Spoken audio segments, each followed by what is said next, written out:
ఇక వివరాల్లోకి వెళ్తే ఎస్టీపీల ద్వారా 100% మురుగునీటి శుద్ధి జరిగిన తర్వాత మూసి ప్రాజెక్టు కోసం 1,50,000 కోట్లు ఖర్చు పెట్టాల్సిన అవసరం ఏముంది? 1,00,000 కోట్ల వెనుక దాగి ఉన్న మతలబు ఏంది?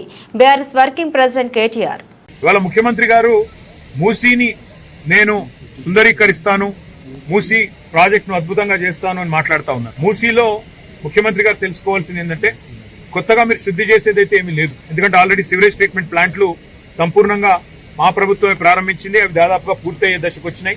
మీరు డబ్బులు ఇస్తే ఇంకో 2-3 నెలల్లో మొత్తం పూర్తయిపోతాయి. మరి 4,000 కోట్లు ఖర్చు పెట్టి మొత్తం 100% సివరేజ్ ట్రీట్మెంట్ అయిపోయిన తర్వాత మరి వాళ్ళ ముఖ్యమంత్రి గారు ఆయన మంత్రివర్గం మాట్లాడుతున్న మాటలు మూసీ ప్రాజెక్టు కోసం 1,50,000 కోట్లు ఖర్చు పెడతామని ఒకసారి, 50,000 కోట్లు అని మరొకసారి, 70,000 కోట్లు అని మరొకసారి ఏవైతే మాట్లాడుతున్నారో ఈ మాటలు చూస్తూ ఉంటే మాకు అనుమానం వస్తూ ఉంది. ఎందుకంటే అసలు ఉద్దేశం మూసీ సుందరీకరణనా లేక ఇంకేదన్నా ఉన్నదా అనేది కూడా ప్రజల్లో కూడా అనుమానాలు కలుగుతూ ఉన్నాయి. కాబట్టి నేను రేవంత్ రెడ్డి గారికి మున్సిపల్ శాఖకు కూడా చెప్పేదల్లా ఒకటే, మీరు ఆల్రెడీ కేసీఆర్ గారు ఏదైతే మంచిగా వడ్డిచ్చిన విస్తరిలాగా మీకు అన్ని పంచపక్ష ప్రమాణాలు పెట్టి మీకు అసలు ఒక ఇల్లు కట్టలేదన్నారు. నాకు ఆశ్చర్యం అనిపించింది. ఒక్క డబుల్ బెడ్రూమ్ ఇల్లు కట్టలేదు అని ఇదే రేవంత్ రెడ్డి గారు, ఇదే బట్టి విక్రమార్క గారు గతంలో మాట్లాడితే మా శ్రీనివాస్ యాదవ్ అన్న దగ్గరుండి బట్టి అన్నది తీసుకొని చూపెట్టిండు. ఎక్కడెక్కడ ఇల్లు కట్టిన 1,00,000 ఇళ్ళని చూపెట్టిండు.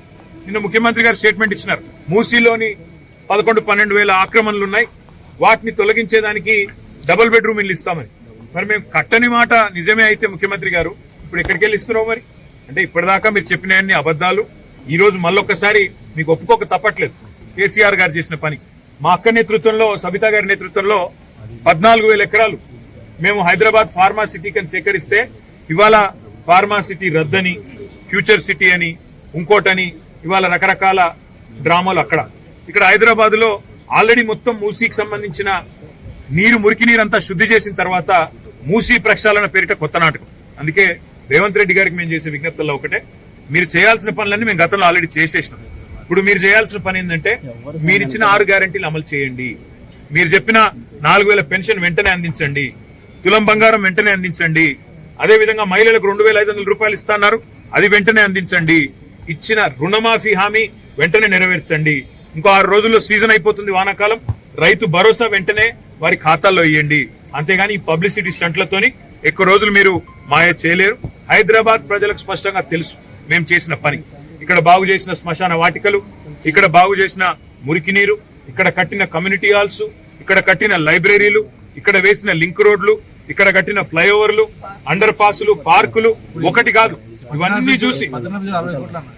చూసి వారు మన ఎమ్మెల్యే గారు గుర్తు చేస్తా ఉన్నారు. ఒక ఈ ఫతేనగర్ ఎస్టీపీకే 300 కోట్ల పైచీలకు రూపాయలు మేము ఖర్చు పెట్టాం. అక్కడ అదేవిధంగా ఇక్కడ ఫతేనగర్ బ్రిడ్జికి కూడా 60 కోట్లు మంజూరు చేశాం. కానీ డబ్బులు ఇస్తే కూడా ఇప్పుడు విడుదల చేయకుండా సాగుతున్న పనులను కూడా ఇవాళ ఆపే ప్రయత్నంలో మీరున్నారు.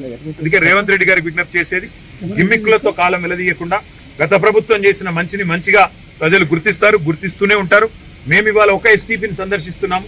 మొత్తం మిగతా నగరంలోని అన్ని ఎస్టీపీలు కూడా మా శాసనసభ్యుల బృందం తిరుగుతుంది, ప్రజల దృష్టికి తీసుకొస్తుంది. తప్పకుండా మూసీలో జరుగుతున్న కుంభకోణాన్ని కూడా మేము గమనిస్తా ఉన్నాం. పాకిస్తాన్ కు సంబంధించిన కంపెనీలకు ఇవాళ మీరు కట్టబెట్టే ప్రయత్నం చేస్తా ఉన్నారు. ఇవన్నీ కూడా ప్రజలు కూడా గమనిస్తా ఉన్నారు.